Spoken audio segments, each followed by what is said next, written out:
So friends, अभी just Sunita दीदी का वीडियो आया है एंड सच में आज पहली बार मुझे लाइफ में फर्स्ट टाइम जो है सुनीता दीदी का व्लॉग इतना टची लगा, क्योंकि वो इमोशंस मैं फील कर पा रही थी। एक बहन के जो इमोशंस होते हैं, क्योंकि मैं भी बहन हूँ, मेरी भी एक छोटी बहन है, और जब बहन के आंख में आंसू आते हैं ना, तो किसी से भी देखा नहीं जाता। खून के रिश्तों में यही खास बात होती है कि भले ही हम एक दूसरे से कितना लड़ाई कर लें, कितना झगड़ लें, लेकिन जब दूसरे की आंख में आंसू देखते हैं ना, तो दिल पिघल जाता है। यही सबूत होता है खूनी रिश्तों का। लेकिन कालू ने सारे रिश्तों की बलि चढ़ा दी। ये कालू और नाफरमान, ये दोनों एक कलयुग की ऐसी औलाद, ऐसे इंसान, ऐसे भाई, ऐसे बाप हैं जिन्होंने हर रिश्ते की बेइज्जती यहाँ पे करी हुई है, हर रिश्ते की बेइज्जती। मुझे बहुत अच्छा लगा कि सुनीता दीदी ने अपनी बहन के लिए स्टैंड लिया और एक फटका बेइज्जती का कालू के मुंह पे मारा, तो कालू की यहाँ पे क्या इज्जत रह गई। 2 मिनट में कालू जो है वो झूठा प्रूव हो गया, क्योंकि इन्होंने सुनीता दीदी को अपने अंटे में करने की बहुत कोशिश करी थी। उनके साथ इनकी रिलेशनशिप कहीं ना कहीं बेटर भी होती जा रही थी, लेकिन अपनी बहन के लिए सच्चाई का स्टैंड आज सुनीता दीदी ने लेके ना ये प्रूव कर दिया कि उनकी बहन पे लगाए हुए कालू के सारे इल्जाम झूठे हैं। यही स्टैंड अगर वहां पे बैठी हुई वो घायल मलिक, वो टिकिता मलिक ले लेती, तो आज शायद जो सॉफ्ट कॉर्नर अभी सुनीता दीदी के लिए पब्लिक के दिल में आ गया है ना कहीं उनके अंदर, उनके लिए भी आ जाता कि चल एक औरत की आत्मा तो जागी, एक औरत का दिल तो जागा। क्योंकि कालू ने जो बोल दिया था ना, वो ना भुलाने वाली एक ऐसी चीज उसने बोल दी थी, जो कि वो तो सगी बहनें हैं। यहाँ पे ऑडियंस में इतने लोगों ने, जहां तक भी, जितने लोगों तक भी वो वीडियो गई है ना, सबके मुंह से उस कालू के लिए सिर्फ और सिर्फ बद्दुआ निकली है। अब किसके सपोर्ट में कालू ने इसने बोलने की हिम्मत करी? उस नाफरमान मलिक के सपोर्ट में। क्योंकि जो लोग इनके आगे सर नहीं झुकाते, ये लोग मजबूर करके अपने आगे उन लोगों का सर झुकवाने की कोशिश करते हैं, चाहे उसके लिए इन्हें सामने वाले की इज्जत तक उतारनी पड़ जाए। ये इतने गिरे हुए लोग ये हैं। लेकिन सुनीता दीदी ने डंके की चोट पे कालू से जवाब मांगा और सॉरी करने को बोला। और हम भी यही डिमांड करते हैं कि जिस पब्लिक प्लेटफॉर्म पे तुमने अपनी बहन की बेइज्जती करी है ना, उसी पब्लिक प्लेटफॉर्म पे आकर अपनी बहन से सॉरी बोलो, क्योंकि तुमने उसको एक बहुत बड़ी बात बोल दी। अगर तुम ये बोलते कि वो इमोशनल अत्याचार करती है, अगर तुम बोलते कि वो झूठ बोलती है, ये सब चीजें डाइजेस्ट होती। चलो, तुमने उसके पति के लिए भी अगर बोल दिया होता कि पति वाला भी ड्रामा करती है, वो भी चीजें इतनी बड़ी नहीं थी। लेकिन जो चीजें तुमने इसके चरित्र पे और अपनी भांजी के चोरी करने का आरोप लगाया ना, वो दोनों ही आरोप ऐसे आरोप है जिसको चाहकर भी कोई इंसान इग्नोर नहीं कर सकता। और आज ये स्थिति तुम्हारी बहन की बन चुकी है कि लोगों के सवाल उनको झेलने पड़ रहे हैं। और क्या करे, हर ऑडियंस की एक मिक्स्ड फीलिंग होती है। हर ऑडियंस की अपने क्रिएटर्स के साथ एक बॉन्डिंग होती है, एक एक्सपेक्टेशन होती है। सेम एक्सपेक्टेशन किसी की नहीं होती। कोई चाहता है कि इस तरीके से रिएक्ट करे, कोई चाहता है कि इस तरीके से रिएक्ट करे। क्योंकि अगर इस तरीके से झुकना शुरू कर दिया ना, तो नाफरमान इनको दबाता चला जाएगा। और नाफरमान के अंदर सिर्फ और सिर्फ जलन इस बात की है कि सपना उनके आगे क्यों नहीं झुकी। कहाँ है वो घायल मलिक? कहाँ गई तुम्हारे अंदर की औरतें?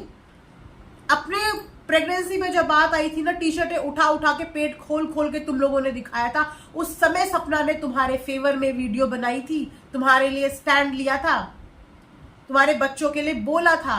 आज तुम दोनों की दोनों कहाँ चली गई? तुम दुनिया को खाना बांटने जाती हो, दुनिया को बांट रही हो। अपने घर की बहनों को तुम आंसू से, भांजियों को, बेटियों को तुम रुला रहे हो, और तुम गरीबों की मदद करने जा रहे हो। ऐसे कौन सा पुण्य तुम्हें मिल जाएगा? तुम दोनों के अंदर की औरतें कहाँ चली गई? तुम्हें तो आके बोलना चाहिए था। कालू ने तो तुमसे बिना पूछे वीडियो बनाई थी ना। जैसे सुनीता दीदी ने आज वीडियो बनाई, वैसे नाफरमान मलिक आके नहीं बना सकता था? बना सकता था, लेकिन इन्हें मजा आता है, इन्हें अच्छा लगता है। ये चाहते ही नहीं जिंदगी में कि कोई इनसे ऊपर जाए, ये वो चाहते ही नहीं है। बड़ा बुरा लगा ये तमाशा देख के। हम लोग रोज सोचते हैं कि ये कंट्रोवर्सी यहाँ पे खत्म हो जाएगी, ये कंट्रोवर्सी यहाँ पे खत्म हो जाएगी, लेकिन ये कंट्रोवर्सी गंदी गंदी और बहुत गंदी होती जा रही है। जिस सपना की जो स्थिति उसने सेकंड वीडियो में अपनी दिखाई, वो वाकई में रोंगटे खड़ी करने वाली स्थिति थी। मैंने जब इस चीज पे वीडियो बनाई ना, तो बहुत से लोगों ने मुझे नेगेटिव कमेंट करे कि तुम कुछ ज्यादा ही एक्स्ट्रा सोच रही हो, ऐसा थोड़ी होता है, वैसे थोड़ी होता है। लेकिन ऐसा होता है। अगर बात सिर्फ उसके पति की पोल खुलने तक की होती ना, वो औरत फिर भी डाइजेस्ट कर लेती। लेकिन यहाँ पे बात उसकी बेटी पे चोरी का इल्जाम प्लस उसके चरित्र पे उंगली उठने का इल्जाम था, जो कि किसी भी औरत के लिए झेलना बहुत मुश्किल होता है।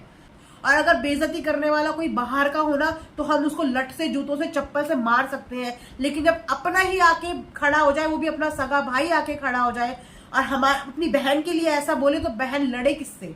किससे झगड़ा करे? किससे लड़े? कौन है उसके साथ? अगर तुम अपने लिए नहीं लड़ोगे तो तुम्हारे ऊपर 4 उंगलियां उठेगी, क्योंकि तुम हो ऐसी फैमिली का हिस्सा। चाहे तुम उनके जैसे हो, चाहे तुम उनके जैसे नहीं हो, लेकिन अनफॉर्चुनेटली तुम उसी फैमिली का हिस्सा हो जिस फैमिली को लोग हमेशा डाउट भरी नजरों से देखते हैं। तो अगर तुम्हें अपने आप को प्रूव करना है, तो तुम्हें, कहते हैं ना, अग्नि परीक्षा तो माँ सीता को भी देनी पड़ी थी। तो अगर तुम्हें अपनी अच्छाई को प्रूव करने के लिए अग्नि परीक्षा देनी पड़ रही है, तो उस चीज को दो, इतनी हिम्मत रखो, मत झुको इनके आगे। अगर तुम सही हो तो अपने आप को प्रूव करो। यहाँ पे बात ना किसी सपना की है, ना किसी कालू की है, यहाँ पे बात एक औरत की इज्जत की है। और मैं भी इसीलिए बोल रही हूँ क्योंकि एक औरत की इज्जत की बात है। हेलो क्रिएटर के साथ ऐसा हो रहा है कि उसकी इज्जत की धज्जियां उड़ाई गई है इस भरे प्लेटफॉर्म में, तो इसी प्लेटफॉर्म में वो माफी डिजर्व करती है। सुनीता दीदी ने ये पहल कर दी है।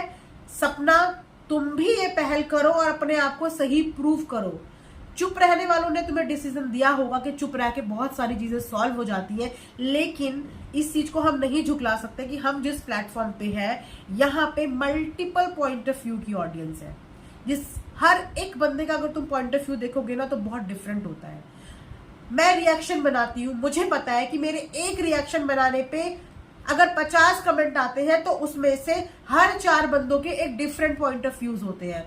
अगर 4 बंदे मेरे को पॉजिटिव रिस्पॉन्ड देते हैं, तो 4 बंदे नेगेटिव रिस्पॉन्ड देते हैं। क्योंकि किसी की भी सोच, किसी की भी धारणा एक चीज को देखने की सेम नहीं होती है। हर कोई हर चीज को अलग अलग तरीकों से देखता है और एक्सपेक्ट करता है। जब आप अपनी लाइफ यूट्यूब में दिखाने लग जाते हो, यूट्यूब फैमिली को अपना बना लेते हो, तो लोगों की एक्सपेक्टेशंस आपसे बंध जाती है। और अगर आप उनकी एक्सपेक्टेशन फुलफिल नहीं करते, तो फिर ऑडियंस आपसे क्वेश्चन करती है। और समटाइम्स वो क्वेश्चन इतने हार्श होते हैं कि आपको चुभते हैं। तो इसीलिए किसी भी चीज का जवाब सोच समझ कर दो। अपने चरित्र पे किसी को उंगली उठाने का मौका मत दो। मुझे नहीं लगता कि अगर रियल लाइफ में भी ये वाइटी की बात है, अगर हम कोई भी औरत अपने ऊपर ले ले, क्या कोई भी औरत इस इल्जाम को चुप रह के बर्दाश्त कर सकती है? मुझे नहीं लगता। और अगर जो लोग कहते हैं कि चुप रहना ही सोल्यूशन होता है, तो चुप रहना होता है सोल्यूशन उन चीजों पे जिन पे चुप रहा जा सकता है। लेकिन कुछ चीजें होती हैं जिन पे चुप रह के सोल्यूशन नहीं मिलता, उन चीजों पे बोलना बहुत जरूरी हो जाता है, वरना लोग आपको गलत समझने लगते हैं। बहुत अच्छा लगा सुनीता दीदी का फर्स्ट टाइम ये स्टैंड। एक औरत के नाते, एक बहन के रिश्ते के नाते, खून के रिश्ते के नाते उन्होंने अपनी बहन की केयर दिखाई, अपनी बहन के लिए कंसर्न दिखाया, तो अच्छा लगा। आई होप कि ये कंसर्न वो कालू भी दिखाए और अपनी बहन से माफी मांगे। तो यहीं पे मैं अपना वीडियो एंड करती हूँ।